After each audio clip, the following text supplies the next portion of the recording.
Here I have CHUWI HiPad Max, and today I'm going to show you how to take screenshot on this device.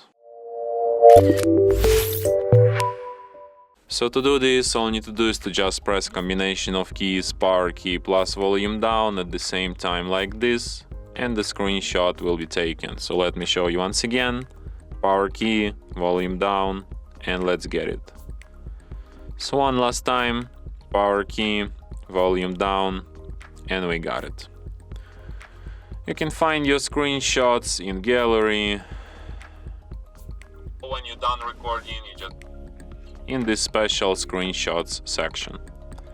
And from here you can share, edit, search with lens, delete your screenshots, or perform other actions from this list.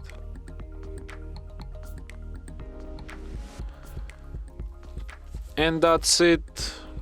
Thanks for watching. If you find this tutorial useful, don't forget to hit that like button and subscribe to our channel.